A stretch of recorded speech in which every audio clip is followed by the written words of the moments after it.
दोस्तों नमस्कार, स्वागत है मेरे YouTube चैनल में। आज मानगढ़ की धरा पर चार राज्यों के साथ साथ में एक केंद्र शासित प्रदेश के लोग यहाँ पर एकत्रित हुए हैं और आज इस सांस्कृतिक महारैली में आसपास के सभी आदिवासी नेताओं के अलावा और भी अन्य समाज के लोग भी इस रैली में शामिल हो रहे हैं। हमारे साथ में मौजूद है आदिवासी परिवार के संस्थापक, बीएपी के संस्थापक, इस क्षेत्र में इसमें राजनीति के सूत्रधार कह सकते हैं। कांति दादा हमारे साथ में मौजूद है। इस रैली के माध्यम से इस भीड़ को देख करके भील प्रदेश की अवधारणा के बारे में क्या कहना चाहेंगे? आपके चैनल को जोहार। इस भीड़ को देखकर हम लोग कहना चाहेंगे कि सरकार के कान खुलेंगे। राजस्थान के ही नहीं, मध्य प्रदेश के, गुजरात के, राजस्थान के और महाराष्ट्र के तो सरकार है, उसके कान खुलेंगे।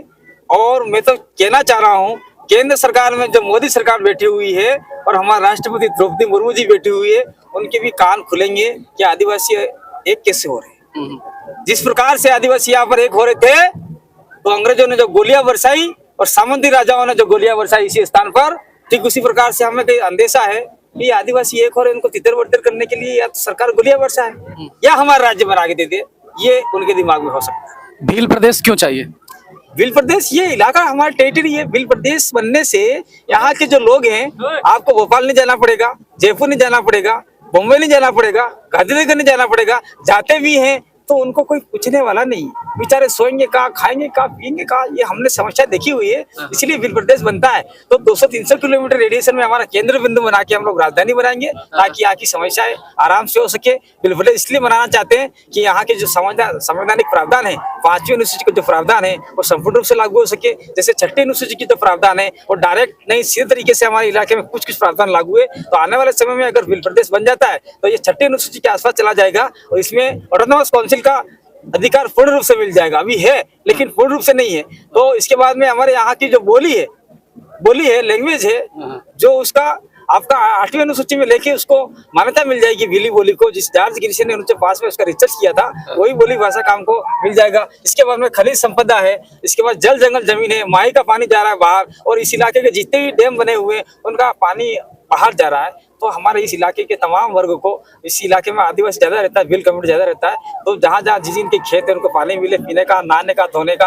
आज स्थिति ऐसी है, पीने का पानी नसीब नहीं हो रहा है। तो यहाँ जो पिछड़ा इलाका कहकर हमारे नाम से बहुत पैसा आता है, वो पैसा ये लोग खा के इनके पेट बड़े हो गए, कांग्रेस वालों के, बीजेपी वालों के, कोई भी वाले हो गए। तो हम लोग ये चाहते हैं कि मुंह से खाया हुआ पैसा उनकी नाक से निकाल कर भील प्रदेश बनाना चाहते हैं। पुरानी जैसा कि विधि थे गुरु गोविंद जी के महाराज टाइम से, संत सुरवाल महाराज के टाइम से, दिलीप सिंह जी भूरिया ने, फिर नंदलाल जी मीणा ने, इतने समय से संघर्षरत ये लोग भील प्रदेश की मांग करते हैं और अभी भी चल रहा है। तो कितना लंबा चलने की संभावना लग रही है? कब तक भील प्रदेश बनने की संभावना है? देखिए, भील प्रदेश के लिए हमारे गवर्नर महाराज ने यहाँ भीलों को बुलाया था और कुछ भीलों को गोलियां भी लगी, कुछ मारे भी गए। उसके बाद में दिलीप सिंह भूरिया हो गए, सोमजी भाई डामोर हो गए, छोटू भाई वसावा हो गए। इसके बाद में यहाँ के बांसवाड़ा के कुछ साथियों को जो भील सेना चला रहे हैं, आज भी जिंदा है कुछ लोग। तो समय तो निकल गया है, लेकिन हम चाहेंगे अब जो युवा पीढ़ी है वो जाग चुकी है। जो आपका एक मैसेज पे इतने लोग आ सकते हैं, तो आने वाले समय में हम लोग ये प्लान कर रहे हैं कि हर राज्य के अंदर भील प्रदेश सम्मेलन किया जाएगा और हर राज्य के अंदर भील प्रदेश मुक्ति मोर्चा की जो यूनिटें हैं वो यूनिटों को हम लोग ताकतवर बनाएंगे और सामाजिक आधार पे हम लोग इसकी डिमांड करेंगे। और साथ साथ में हमने सामाजिक के आधार पे हम ताकतवर हो चुके हैं और इसी ताकत को हम लोग राजनीति के गलियारे में झोंक कर आपका विधानसभा में प्रस्ताव पारित कराएंगे। चाहे गांधीनगर की विधानसभा हो, चाहे बॉम्बे की विधानसभा हो, चाहे जयपुर की हो, चाहे भोपाल की हो, वो प्रस्ताव पारित करा के आज की तारीख में हमारा एक आदमी, एक डाकिया को, एक पत्रकार को, एक मीडिएटर को हमने संसद में भेज दिया है। उसके मार्फत से अभी हम संसद में भी ये आवाज उठ चुकी है।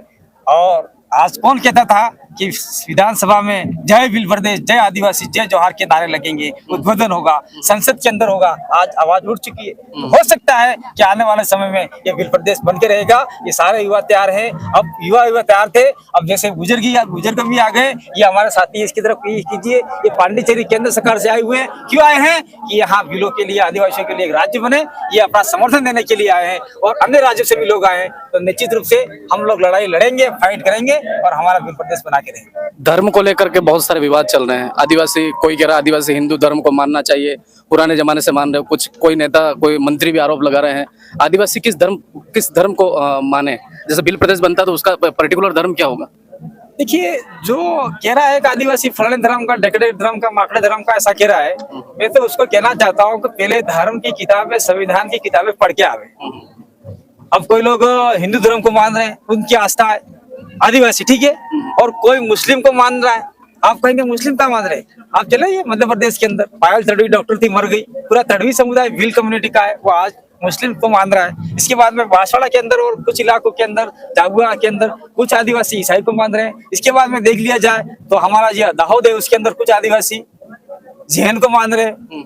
तो सभी धर्मों को आदिवासी मान रहे हैं, तो ये तो उनकी अपनी आस्था है, मानने का सवाल है। कोई ब्राह्मण सभी धर्मों को क्यों नहीं मानता? कोई राजपूत किसी धर्म को क्यों नहीं मानता?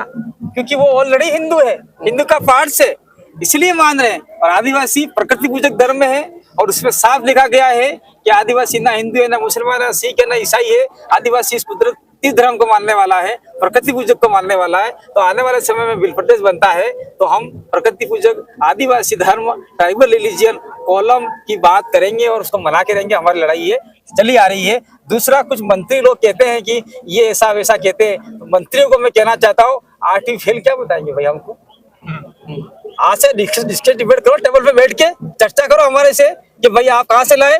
आपको अगर पढ़ना है तो आप लोग जाइए 1700 के आसपास अंग्रेजों के दस्तावेज में, फिर आइए आपको 1871 के जनगणना कॉलम में, फिर आइए आपको हर दशक के जनगणना के कॉलम में। और मैं कहना चाहता हूँ, आजाद देश के अंदर column number 7 tribal religion code था, उसको खत्म कर दिया इन लोगों ने। तो हम तो वही डिमांड कर रहे हैं, न तो हमारे हिंदू से लड़ाई है, न मुस्लिम से लड़ाई है, न सिख से लड़ाई है, न ईसाई से लड़ाई है, न जैन से लड़ाई है। ये सब हम भारत देश के रहने वाले लोग हैं। भले हम लोग इस देश के मूल मालिक हैं, सुप्रीम कोर्ट ने कहा 5 जनवरी ने, लेकिन हम लोग किसी को कोई कहना नहीं चाहते, सब साथ मिलकर रहेंगे। लेकिन मैं नेताओं को कहना चाहता हूँ, चाहे आदिवासी हो चाहे गैर आदिवासी हो, वो अपनी राजनीतिक रोटियां सेक रहे। अभी मदन दिलावर ने भी कहा कि डीएनए टेस्ट कराना चाहिए। भाई तुम होते कौन हमारा डीएनए टेस्ट कराने वाले? डीएनए टेस्ट कराना है तो तुम्हारा निकालो पहले और हमारे से मैच कराओ, लाओ तुम्हारा डीएनए, हम टेस्ट कराते। जोहर का नारा है। बीच में आए थे मदन दिलावर, पाखड़ी डुंगरी कांड हुआ, उस समय फिर बेतुका बयान देके चले गए, इस इलाके में नक्सलवाद फैल रहा है। अरे नक्सलवाद की परिभाषा क्या है तू बता दो सही भाई। फालतू काम की बकवास करते रहते इस इलाके में आकर। सामाजिक सौहार्द, धर्मनिरपेक्षता, संविधान को ठेस पहुंचाने वाले कुछ आरएसएस संघी और बीजेपी के नेता हैं, कुछ कांग्रेस के भी हैं, और इसमें सबसे ज्यादा हमारे आदिवासी नेता हैं जो चाटुकार चाटने वाले लोग हैं। और इसकी वजह से हमारा काम बिगड़ रहा है। अगर ये लोग सुधर जाए तो कल विल प्रदेश बनेगा, और विल प्रदेश बनेगा जो कांग्रेस का, जो बीजेपी का आवाज उठाएगा, उसकी मूर्तियां हम लगाएंगे और उसको पूजने का काम हम करेंगे। नहीं तो हमारे तमाम युवाओं को कहेंगे, जो हमारे आदिवासी हमारे विरोध में बोला था उसकी मूर्तियां बनती है तो गोबर फेंको, और जिंदा जा रहा है तो उसके पिछवाड़े पे जूते मारो, ऐसा कहेंगे। बहुत बहुत धन्यवाद। जैसा कि देखा दर्शकों, ये थे हमारे बीच में कांति दादा पांडिचेरी से। आप हमारे बीच में आपसे भी बात कर लेते हैं। आप वहां से यहाँ पर आए हैं, क्या मैसेज लेकर के, और ये पब्लिक को देख करके क्या आपको क्या लगता है भील प्रदेश के बारे में? मैं पांडिचेरी से, मेरा नाम है एनएन राणा भील। मैं पिछले 30 साल से पांडिचेरी में रह रहा हूँ, और मेरे को एक्चुअली अपने भील प्रदेश की जो मान्यता जो है ना इनके लिए, और मेरे जो आदिवासी जो समाज है ना, ये जो पिछड़े हुए, इनके लिए मेरे को मतलब पहले से इससे इच्छा थी। मैं खुद ही बहुत मतलब आरएसएस बीजेपी में बहुत रास हुआ हूँ, लेकिन मुझे मेरा मतलब नहीं, मेरा करना सामाजिक सेवा करना। और इधर आने का मतलब यही था कि भाई यहाँ पे हमारे लोग मिलते हैं, इतने लोगों से मिलना, और हमारी जो मांगे हैं वो पूरी होनी, और हमारे समाज बहुत पिछड़ा हुआ है। तो आपके उधर लोग एक हो रहे हैं? हाँ, आपके उधर जैसे ऐसे जागरूकता आ रही, इतने जैसे जिस तरह से यहाँ जागरूकता है? वैसे मेरा गांव तो पाली में पड़ता है, पाली का हूँ, और मैं पांडिचेरी 30 साल से रह रहा हूँ। तो पाली से मेरा मतलब मेरे साथ 3 बच्चे आई हुई है, और मैं पांडिचेरी में, मेरा परिवार पूरा पांडिचेरी में रहता है। तो इसके लिए मैं इसके आया हूँ कि भाई अपने को, अपने बच्चों जो यहाँ की जो मांग है वो पूरी होनी इनके लिए। और ये सबसे अच्छी बात है कि मेरा सौभाग्य हुआ कि मैं इनके साथ इधर आने का मौका मिला मेरे को, और मेरे को दादा से और कांति भाई रोज से और अपने भाइयों से मिलने का मौका मिला। और हमारी मांग पूरी हुआ, ये हमारी इच्छा है बस। बहुत बहुत धन्यवाद। हमारे बीच में बांसवाड़ा से जिला अध्यक्ष और विधायक प्रत्याशी भारत आदिवासी पार्टी के हेमंत भाई राणा जी मौजूद हैं। हेमंत जी, आप भी यहाँ पर हैं, आपके बांसवाड़ा जिले के अंदर ये प्रोग्राम हो रहा है, और ये मेला है या क्या है? क्या आपको क्या लग रहा है इतने सारी भीड़ को देख करके? आपके चैनल को जोहार, धन्यवाद। ये जो मेला है और ये भीड़ है, आज आप देख रहे हैं कि पैर रखने की जगह नहीं मिल रही है इन युवाओं के अंदर, और जो यहाँ पर जो आए हैं इन सब के अंदर और मन के अंदर भील प्रदेश का जो सपना है एक ज्वलंत आग की तरह लगा हुआ है कि हमको भील प्रदेश बनाना है। उसी विश्वास और भरोसे, उस ताकत के साथ में हम भील प्रदेश की मांग हमारी जो विधानसभा और लोकसभा में अब उठने लगी है, तो आने वाले समय में हमारे जो सपने हैं कहीं ना कहीं पूरे नजर होंगे, ये हमें उम्मीद लग रही है। जिस प्रकार से हमारे इस क्षेत्र में जन जागृति के माध्यम से हम लोगों को जोड़ पा रहे हैं। जैसा कि कांति राजा ने कहा कि युवाओं के ऊपर ये पूरा जिम्मा है और युवा जागरूक हो चुके हैं, और आप भी युवा हैं, पिछली बार आप चुनाव भी लड़े थे। क्या लगता है इस जैसे, और सभी विधानसभा में जा रहे हैं, संसद में जा रहे हैं, सभी जा रहे हैं, तो क्या भील प्रदेश की जो डिमांड है वो कब तक पूरी होने की संभावना?